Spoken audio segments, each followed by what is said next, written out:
হলো বিলকি আসেন তো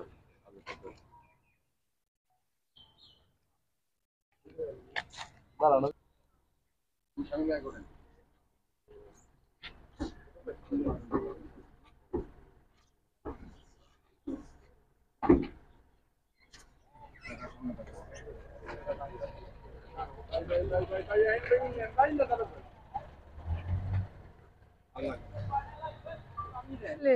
আপনার ছেলে আপনার ছেলেকে পুলিশ আটক করছে কেন? কি অপরাধ করছে?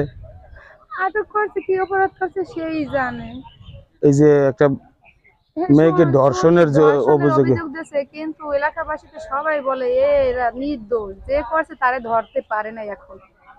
যে এলাকাবাসী সবাই বলে যে আপনার ছেলে নির্দোষ। হ্যাঁ, সে ছিল কোথায় ঘটনার দিন? ঘটনার দিন এখন ওর বাপের দোকানেই থাকে সে। জি। এখন যে সময় বলে ধর্ষণ হয়েছে ও সময় ওই সময় ছিল না, কি বলতে কোথায় ছিল? কোথায় আমার মা কি জানে সন্ধ্যার সময় কোথায় থাকে। আপনি কি মনে করেন আপনার ছেলে যদি এই ধরনের কাজের সাথে জড়িত থাকে তিনি আইনের আওতায় আসুক বা বিচারের আওতায় আসুক? যদি জড়িত থাকে তাহলে মনে করেন যদি তার সর্বোচ্চ শাস্তি আপনি যদি আশা করেন কিনা? আবার যে আইন মনে করেন যে আসল তারে যদি ধৈর্য প্রমাণ বের করে যান তাহলে মনে করেন আরো শান্তি পাই। সবাই বলতেছে যে আসল তাদেরই ধরে না, মেয়ে খুব খারাপ।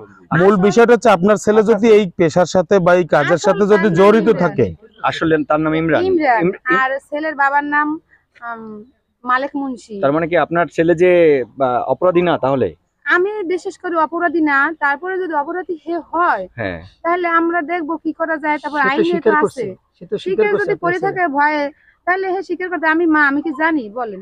আপনার ছেলের নাম কি? আমার ছেলের নাম শিপাত। আচ্ছা, এখন সে তো স্বীকার করছে। যদি সে অপরাধী হয়ে থাকে সেটার জন্য কি সে যদি অপরাধী আপনি সর্বোচ্চ শাস্তি আশা করেন কিনা? আশা করি, ঠিক আছে। আমার ছেলে যদি এরকমের মানুষের পালাইভুরি করে বা শয়তানের বাজিতে করে সেটা পরে দেখা যাবে। আচ্ছা, যদি সে করে আমি যে জীবনে যদি করে থাকে সেটা কি? আমার ছেলের রিপোর্ট খারাপ আছে কিনা সব জায়গায়। যদি করে থাকে তাহলে একজন অপরাধী একজন নারীর সাথে যে অনৈতিক কাজটা করছে এর জন্য আপনি একজন নারী মা হিসেবে আপনি তার শাস্তি দাবি করেন কিনা? ভালো না মন্দ এটাও যাচাই বাছাই করা লাগবে যে আমি ভালো কিনা, মেয়েটা কিরকম করছে।